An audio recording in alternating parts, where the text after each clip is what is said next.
Mark సువార్త 14వ అధ్యాయం మొదటి వచనం. 2 దినములైన పిమ్మట పస్కా పండుగ అనగా పులియని రొట్టెల పండుగ వచ్చెను. అప్పుడు ప్రధాన యాజకులను శాస్త్రులను మాయాపోయము చేత ఆయన నేలగా పట్టుకుని చంపుదుమా అని ఆలోచించుకొనిచుండిరి గాని. 2వ వచనం. ప్రజలలో అల్లరి కలుగునేమో అని పండుగలో వద్దని చెప్పుకొనిరి. 3వ వచనం.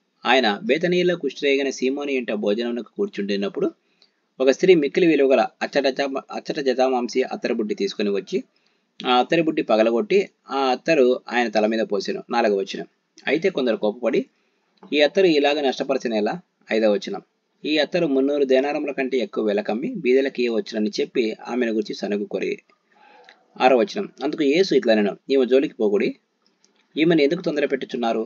ఈమె నా ఎడల మంచి కార్యం చేసెను. 7వ వచనం. బీదలు ఎల్లప్పుడూ మీతోనే ఉన్నారు, మీకు ఇష్టమైనప్పుడల్లా వారికి మేలు చేయవచ్చును, నేను ఎల్లప్పుడూ మీతోనుండను. 8వ వచనం. ఈమె తన శక్తి కొలది చేసెను, నా భూస్థాపిత నిమిత్తము నా శరీరమును ముందుగా అభిషేకించెను. 9వ వచనం. సర్వలోకములో ఎక్కడ ఈ సువార్త ప్రకటింపబడునో అక్కడ ఈమె చేసినది జ్ఞాపకార్థముగా ప్రశంసింపబడునని మీతో నిశ్చయముగా చెప్పుచున్నాను నేను. 10వ వచనం. 12 మందిలో ఒకడు ఇస్కరియోతు యూదా ప్రధాన యాజకుల చేతికి ఆయనను అప్పగింపవలనని వారి యుద్ధకు పోగా. 11వ వచనం. వారు విని సంతోషించి వానికి ద్రవ్యమిత్తమని వాగ్దానం చేసేది గనుక వాడు ఆయనను అప్పగించుటకు తగిన సమయం కనిపెట్టుచుండెను. 12వ వచనం. పులియని రొట్టె పండుగలో మొదటి దినమున వారు పస్కా పశువును వధించినప్పుడు ఆయన శిష్యులు, నీవు పస్కాను భుజించుటకు మేము ఎక్కడికి వెళ్ళి సిద్ధపరచవాలని కోరుచున్నావని ఆయన అడగగా. 13వ వచనం. ఆయన, మీరు పట్టణంలోనికి వెళ్ళుడి, అక్కడ నీళ్లకుండా మోయిచున్న ఒక మనుషుడు మీకు ఎదురుపడును. 14వ వచనం. వాని ఇంట పోయి వాడెక్కడ ప్రవేశించునో ఆ ఇంటి యజమానిని చూచి, నేను నా శిష్యులతో కూడా పస్కాను భుజించుటకు నా విడిది గది ఎక్కడనని బోధకుడు అడుగుచున్నాడని చెప్పుడరి. 15వ వచనం. అతడు సామాగ్రితో సిద్ధపడుచున్న గొప్ప మేడగది మీకు చూపించును, అక్కడ మన కొరకు సిద్ధపరచుడని చెప్పి తన శిష్యులలో 2 పంపాను. 16వ వచనం. శిష్యులు వెళ్లి పట్టణంలోనికి వచ్చి ఆయన వారితో చెప్పినట్టు కనుగొని పస్కాను సిద్ధపరిచిరి. 17వ వచనం. సాయంకాలం అయినప్పుడు ఆయన తన 12 మంది శిష్యులతో కూడా వచ్చెను. 18వ వచనం. వారు కూర్చుండి భోజనం చేయుచుండగా యేసు, మీలో ఒకడు అనగా నాతో భుజించుచున్నవాడు నన్ను అప్పగించునని నిశ్చయముగా మీతో చెప్పుచున్నానని వారితో చెప్పగా. 19వ వచనం. వారు దుఃఖపడి నేనా అని ఒకరి తర్వాత ఒకడు ఆయన అడుగసాగిరి. 20వ వచనం. అందుకు ఆయన, 12 మందిలో ఒకడే అనగా నాతో కూడా పాత్రలో ముంచువాడే. 21వ వచనం. నిజంగా మనుష్య కుమారుడు ఆయన గురించి వ్రాయబడినట్టు పోవచ్చున్నాడు, అయితే ఎవరి చేత మనుష్య కుమారుడు అప్పగింపబడుచున్నాడో ఆ మనుషునికి శ్రమ, ఆ మనుషుడు పుట్టి ఉండనేడల వానికి మేలనెను. 22వ వచనం. వారు భోజనం చేయుచుండగా ఆయన ఒక రొట్టెను పట్టుకొని ఆశీర్వదించి విరిచి వారికిచ్చి, మీరు తీసుకొనుడి, ఇది నా శరీరం అనెను. 23వ వచనం. పిమ్మట ఆయన గిన్నె పట్టుకొని కృతజ్ఞతాస్తుతులు చెల్లించి దాని వారికి ఇచ్చెను. 24వ వచనం. వారందరూ దాని నుండి త్రాగిరి. అప్పుడు ఆయన, ఇది నిబంధన విషయమై అనేకుల కొరకు చిందింపబడుచున్న నా రక్తము. 25వ వచనం. నేను దేవుని రాజ్యంలో ద్రాక్షారసము క్రొత్తదిగా త్రాగు దినము వరకు ఇకనూ దానిని త్రాగనని మీతో నిశ్చయముగా చెప్పుచున్నాను నేను. 26, 27 వచనాలు. అంతటా వారు కీర్తన పాడి ఒలీవల కొండకు వెళ్ళిరి. అప్పుడు యేసు వారిని చూచి, మీరందరూ అభ్యంతరపడెదరు, గొర్రెల కాపురాన్ని కొట్టుదును, గొర్రెలు చెదిరిపోవును అని వ్రాయబడి ఉన్నది కదా. 28వ వచనం. అయితే నేను లేచిన తర్వాత మీకంటే ముందుగా గలిలయలోనికి వెళ్ళదను నేను. 29వ వచనం. అందుకు పేతురు, అందరూ అభ్యంతరపడినను నేను అభ్యంతరపడనని ఆయనతో చెప్పగా. 30వ వచనం. యేసు అతని చూచి, నేటి రాత్రి కోడి 2 మారులు కూయక మునిపే నీవు నన్ను ఎరుగనని ముమ్మారు చెప్పుదు అని నీతో నిశ్చయముగా చెప్పుచున్నాను నేను. 31వ వచనం. అతడు మరి ఖండితంగా, నేను నీతో కూడా చావవలసి వచ్చినాను, నేను ఎరుగనని చెప్పనా నేను. అట్లు వారందరూ ననిరి.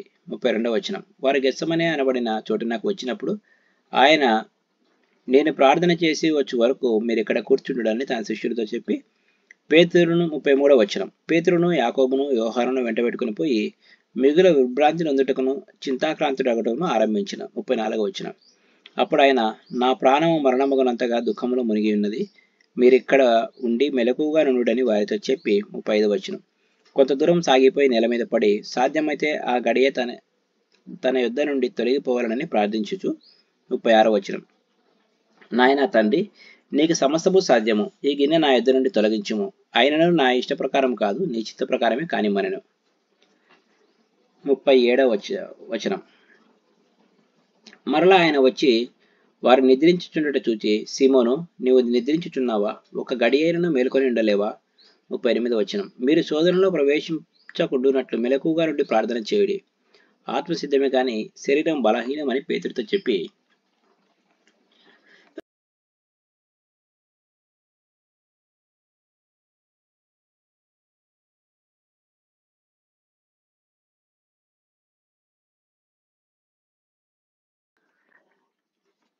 తిరిగిపోయి 39వ వచనం. ఇంతకు ముందు పలికిన మాటలనే పలుకుచు ప్రార్థించరు. 40వ వచనం. ఆయన తిరిగి వచ్చి చూడగా వారు నిద్రించుచుండరి. ఏలయనగా వారి కన్నులు భారంగా ఉండెను. ఆయనకేమి ఉత్తరం ఇవ్వాలనో వారికి తోచలేదు. 41వ వచనం. ఆయన మూడవసారి వచ్చి, మీరిక నిద్రపోయి అలసట తీర్చుకొనుడి, ఇక చాలును, గడియ వచ్చినది. ఇదిగో మనుష్య కుమారుడు పాపుల చేతికి అప్పగింపబడుచున్నాడు. 42వ వచనం. లెండి వెళ్ళుదము, ఇదిగో నన్ను అప్పగించి వాడు సమీపించి ఉన్నాడని చెప్పాను. 43వ వచనం. వెంటనే ఆయన ఇంకనూ మాట్లాడుచుండగా 12 మంది శిష్యులలో ఒకడైన ఇస్కరియోతు యూదా వచ్చెను. వానితో కూడా బహుజనులు కత్తులు గుదియలు పట్టుకుని ప్రధాన యాజకుల యొద్ద నుండి, శాస్త్రుల యొద్ద నుండి, పెద్దల యొద్ద నుండి వచ్చిరి.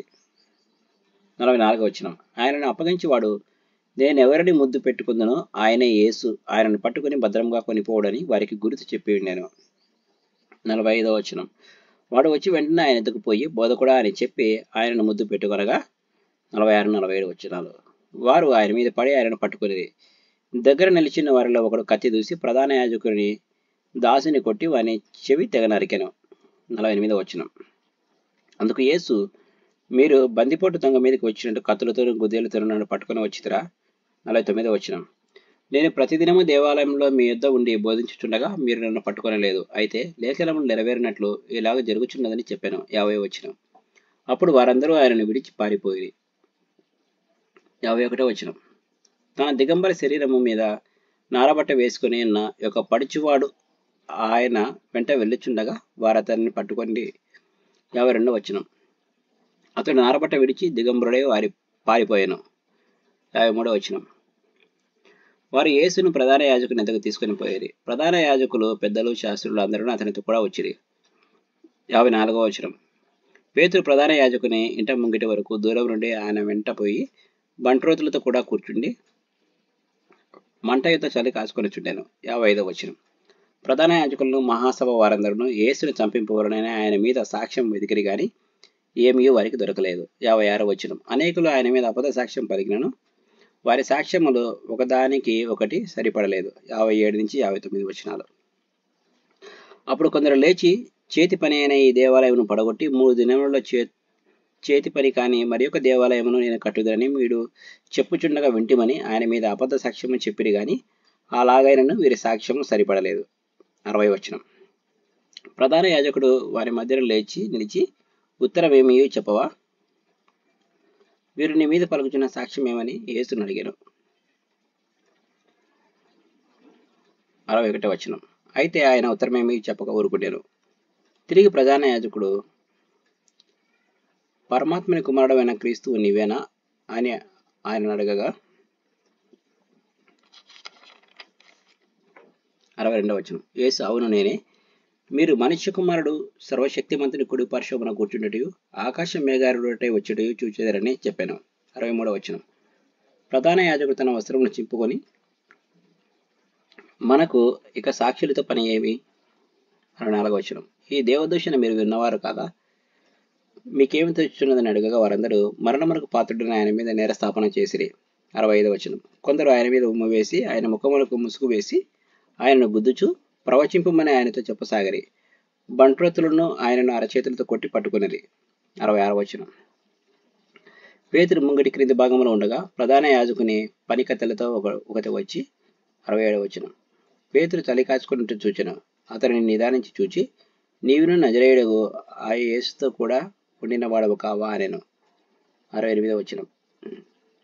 అందుకు ఆయన ఎవడో నేను ఎరుగను, నీవు చెప్పినది నాకు బోధపడలేదని చెప్పి నడవలోనికి వెళ్ళాను. అంతటా కోడి కూసాను. 69వ వచనం. ఆ పనికైతే అతన్ని చూచి, వీడు వారిలో ఒకడిని దగ్గర నిలిచి ఉన్న వారిలో మరలా చెప్పసాగాను. 70వ వచనం. అందుకు అతను మరలా, నేను కాననెను. కొంతసేపైన తర్వాత దగ్గర నిలిచిన వారు మరలా పేతురుని చూచి, నిజంగా నీవు వారిలో ఒకడవు, నీవు గలిలయ వాడవు కదా అనిరి.